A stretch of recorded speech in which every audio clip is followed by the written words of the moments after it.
Hello नमस्कार। मैं हूं तंजुक पालीवाल और डेली कानूनी अपडेट की सीरीज के अंदर आप सभी का स्वागत है, वेलकम है। देखो, एक नया इनिशिएटिव जिसके जरिए हम हर रोज किसी न किसी कानूनी मुद्दे पर क्या करते हैं, बातचीत है जो करते हैं और अल्टीमेटली लीगल अवेयरनेस को क्या करते हैं, एक अलग लेवल पे एनहांस करने का एक छोटा सा प्रयास करते हैं। लेकिन मुझे विश्वास है कि ये प्रयास आप लोगों तक पहुंचे तो कहीं न कहीं उसकी अहमियत और बढ़ सकती है। तो आइए मैं आपको लेके चलता हूँ यहाँ पर कुछ ऐसी आज की स्पेशल लीगल ओरिएंटेशन वाली न्यूज़ की ओर और साथ साथ हमें ऑब्जर्व करना है कि हमारी प्रैक्टिकल लाइफ में इनका क्या रोल हो सकता है। तैयार है? चलिए फिर। तो यहाँ पर आप स्क्रीन पर देख पा रहे हैं, यस, ओके। देखिए, सबसे पहली न्यूज़ ये है कि अगर मान लीजिए कि वाइफ जो है वो बीमार है, वाइफ बीमार है इसलिए घर के टास्क वो नहीं कर पा रही, तो अब क्या इसको हम जो है एक तरीके से क्रूअल्टी मान सकते हैं क्या? इससे पहले एक और जजमेंट आया था जिसका जिक्र भी मैंने आपके डेली कानूनी अपडेट में किया था। वो ये था कि अगर जानबूझ के वाइफ जो है इस तरीके से घर के काम से कन्नी काटती है, कुछ भी नहीं करती है, तो हस्बैंड के द्वारा हाउस होल्ड के लिए काम के लिए कहना कोई क्रूअल्टी नहीं है। लेकिन वहीं दूसरी तरफ अगर उसकी हेल्थ उसको अलाउ नहीं कर रही है और इसके कारण वो जो है क्या नहीं कर पा रही, हाउस होल्ड वर्किंग नहीं कर पा रही, तो ऐसे केसेस के अंदर आप ये नहीं कह सकते कि वाइफ जो है वो घर के काम नहीं कर रही है, इसका मतलब वो हस्बैंड पे क्रूअल्टी कर रही है। एक ऐसा जजमेंट जिसके नाम को गुमनाम रखा गया है, यानी कि एक तरीके से इसको एनोनिमस रखा गया है। तो वहां पे कोर्ट कहता है कि when a wife indulge herself to household chores she does it by affection and love for a family. तो जब भी एक वाइफ जो है घर के कामकाज करती है तो वो अपने प्यार और स्नेह के लिए करती है, मतलब अपने परिवार के लिए करती है। लेकिन अगर उसकी हेल्थ या कोई अदर सर्कमस्टेंसेस जिसके लिए उसको परमिट नहीं कर पा रहे, तो forcefully asking her to do the household वगैरह है, तो सर्टनली वो अपने आप में क्या होता है, क्रूअल्टी है जो हो जाता है। देखो, ये शब्द जो है ना क्रूअल्टी, ये है तो छोटा सा, लेकिन इसका जो इम्प्लीकेशन है वो एक शादीशुदा जिंदगी की बैंड बजाने के लिए काफी है जो होता है। तो ये एक जजमेंट है दिल्ली हाई कोर्ट का। डेफिनेटली मैं आप लोगों को लिंकिंग लॉज तनसुख सर, आप इस टेलीग्राम ग्रुप का नाम नोट कर सकते हैं। इस टेलीग्राम के अंदर मैं आपको इसका ये जजमेंट का कॉपी जरूर शेयर करूंगा। आप उसे ऑब्जर्व कीजिएगा और देखिएगा कि क्रूअल्टी की जो परिभाषा है वो घरेलू कामकाजी महिलाओं के एंगल से कितनी जरूरी है या कितनी जरूरी नहीं है। दूसरी जो जरूरी बात है वो जो आपको समझनी चाहिए वो ये है कि कुछ दिन पहले हम लोगों ने पढ़ा था कि दुनिया में कई देश जो हैं वो भी प्रेगनेंसी को जो है चॉइस के मामले के अंदर डील करवा रहे हैं। इनफैक्ट हाल ही में कुछ समय पहले जो है एक देश ने बाकायदा इसको एक संवैधानिक अधिकार है जो घोषित किया था। मुझे कमेंट बॉक्स में बताइएगा कि उस कंट्री का नाम क्या है जिसने महिलाओं को एक संवैधानिक अधिकार दिया है कि भाई आप जो है प्रेगनेंसी यानी कि प्रेगनेंसी को टर्मिनेट करें या नहीं करें, दैट इज योर चॉइस। तो आप कमेंट बॉक्स में मैं आपके उस आंसर का वेट करूंगा कि वो देश है जो कौन सा है। वापिस आ जाते हैं। तो Margaret Sabina versus Union of India, Margaret Sabina versus Union of India का एक मामला आया। तो यहाँ पे एक जो है इस तरीके से एक एनआई वुमन जो है इज लॉज्ड इन जेल, उसको जेल में रखा गया for over staying in India without proper visa and documentation. उसका ये कहना था कि सी बिकम प्रेग्नेंट बाय एक्सीडेंट, वो जो है बाय एक्सीडेंट प्रेग्नेंट हो गई। एक्सीडेंट मतलब कैजुअल मीटिंग के दौरान जो है might be there happened sexual intercourse between her and any other person, और वो इस तरह की एक्सीडेंटल प्रेगनेंसी को डिसकंटिन्यू है जो करना चाहती है। तो यहाँ पे जस्टिस देवगन रामचंद्रन ने इस बात की रिपोर्ट, मेडिकल बोर्ड की रिपोर्ट को लाई करते हुए कहा कि अ वुमन, इस लाइन को ध्यान से देखिएगा, a woman can not be denied permission to terminate her pregnancy when she says that she does not want to continue it and when her pregnancy is within the limit as prescribe. हाँ, ये जरूर है कि pregnancy limit में होनी चाहिए, otherwise जो गर्भ में पल रहा बच्चा होता है उसको क्या होता है, उसकी जान को खतरा है जो हो सकता है। तो प्रेगनेंसी को महिलाओं की चॉइस बताने वाला एक जजमेंट जो है वो हमारे आप सामने है, और वो जजमेंट है that is the Margaret Sabina versus Union of India. 15 March 2024 का जजमेंट है। जिस तरीके से देश में लिव इन रिलेशन की कल्चर आगे बढ़ती जा रही है, अब होनी चाहिए कि नहीं होनी चाहिए इस पर हमें बहस नहीं करनी है, लेकिन कहीं न कहीं इस कल्चर के साथ में जो पॉइंट कनेक्ट होते हैं उन्हें हमें ऑब्जर्व करना है कि लिव इन रिलेशन का एक कॉन्सिक्वेंस क्या होता है, प्रेगनेंसी है जो होता है, जो कि शायद अनवांटेड है जो होती है। ऐसे केस में ये जजमेंट हो सकता है बदलती हुई सोसाइटी के बदलते नजरिए की ओर एक इशारा करे। एक और जरूरी बात जो आपको समझनी चाहिए वो ये है कि लिमिटेशन कानून जब आप पढ़ते हैं, परिसीमा अधिनियम जब आप पढ़ते हैं, तो उसमें कुछ ऐसे सेक्शंस आते हैं जो बेसिकली लिमिटेशन के साथ साथ राइट को ही खत्म कर लेते हैं।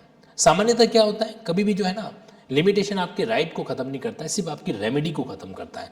ये लिमिटेशन का नियम है क्या, कि वो राइट को खत्म है जो नहीं करता है, सिर्फ किसको खत्म करता है, जो रेमेडी है उसको खत्म है जो कर लेता है, यानी कि फिर आप कोर्ट में नहीं जा सकते।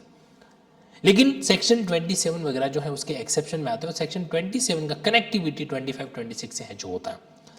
तो ऐसा ही एक मामला राधे श्याम वर्सेस संध्या, हालांकि जजमेंट रिपोर्टेबल नहीं है, लेकिन जजमेंट की कहानी बड़ी दिलचस्प है। तो इस केस में सुप्रीम कोर्ट का ये कहना है कि भाई जब आप इस तरीके से ये अनइंटरप्टेड पीरियड को एंजॉय करते हो, जैसे मान लो ए की प्रॉपर्टी है, एंजॉय कौन कर रहा है, बी कर रहा है, बी उस प्रॉपर्टी के पोजीशन को एंजॉय है जो कर रहा है, तो ऐसे केस में ए को ये पता होना चाहिए, ए के नॉलेज में होना चाहिए कि बी नाम का प्राणी उसकी प्रॉपर्टी पे इस तरीके से है।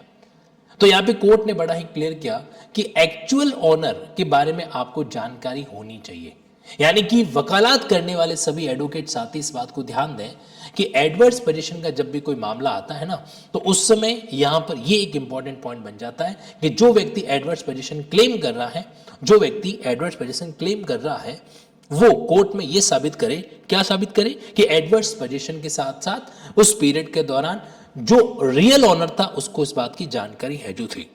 ओके, और इतना ही नहीं, मतलब उस ऑनर के नॉलेज में भी ये बात है जो होनी चाहिए। आप ये नहीं कह सकते कि साहब अनजान प्रॉपर्टी थी, मुझे नहीं पता था, मैं तो पिछले इतने सालों से रह रहा हूं, ये आप नहीं है जो कह सकते। एक और मामला जो कहीं न कहीं जो ब्रांड है पतंजलि उससे जुड़ा हुआ है, जो आपको समझना चाहिए। कई बार क्या होता है कि मिसलीडिंग एडवर्टाइजमेंट का केस है जो आता है। हालांकि मिसलीडिंग एडवर्टाइजमेंट कोई पहली बार नहीं है। आप जब कोई भी न्यूज़पेपर उठाते हो तो लगभग कोई 10% जो न्यूज़ होती है वो एक तरीके से मिसलीडिंग ही होती है। मिसलीडिंग का मतलब होता है कि ऐसी न्यूज़ जो आपको गलत जानकारी दे रही है और गलत जानकारी के माध्यम से उस प्रोडक्ट को क्या कर रही है, सेल है जो कर रही है। तो ऐसा ही एक मामला पतंजलि के अगेंस्ट में है जो हो रखा है।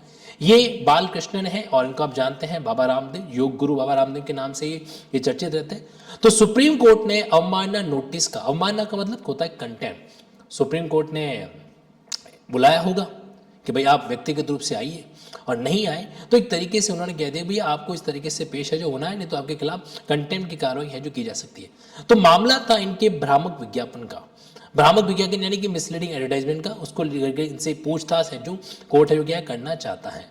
तो यहां पर मैं आपको एक बात और बताना चाहता हूं कि बाबा रामदेव के जो वकील है वो है मुकुल रोहित की। आप मुझे कमेंट बॉक्स में बताइएगा कि ये जो नाम है ये किसी स्टेट्यूटरी या कॉन्स्टिट्यूशनल पोस्ट को भी होल्ड करके बैठा था। वो पोस्ट कौन सी, मुकुल रोहितगी जी, ये भारत के किस संवैधानिक पद या वैधानिक पद पर जो है रह चुके हैं, या बताइएगा। तो इस तरीके से उनसे पूछा है नोटिस का जवाब दाखिल क्यों नहीं किया गया। पीठ ने कहा कि अब आपके मुवक्किल को, मुवक्किल का मतलब आपके क्लाइंट को अदालत में पेश होने के लिए कहा जाएगा। तो ये बात सामने है जो आ रखी है। खैर कई तरह के जो ऐसे विज्ञापन होते हैं जहां पर क्या होता है, रियलिटी को हाइड किया जाता है। ऐसे कई सारे मामले थे। जब कोविड का टाइम था तो उसमें कई ऐसी मेडिकल एजेंसियों ने दावा किया कि हमारी जो ये दवाई है वो क्या करती, कोविड को जो है एक तरीके से सेट ऑफ करती, खत्म करती। ऐसे कई सारे मैटर है जो है।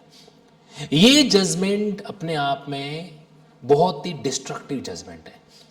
अब जरा समझिएगा कि कई बार है ना फ्रीडम ऑफ स्पीच की आड़ में क्या क्या हो सकता है, जहां पर कोर्ट भी खुद को हैंडीकैप समझ लेता है।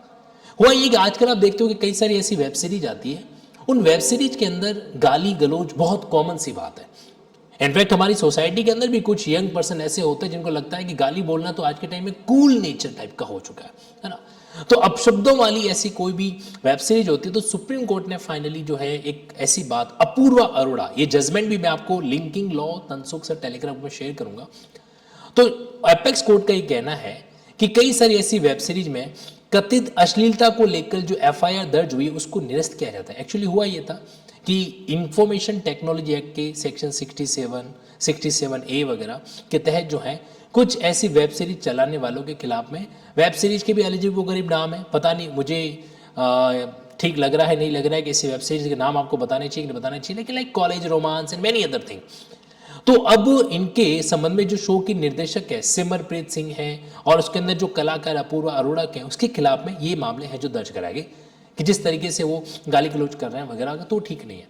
हालांकि हाईकोर्ट ने इसमें अपहेल्ड किया था कि भाई हाँ वेब जो है आपके खिलाफ एफआईआर दर्ज होगी, बट सुप्रीम कोर्ट ने कहा कि यार इन चीज़ों को आप नहीं रोक सकते।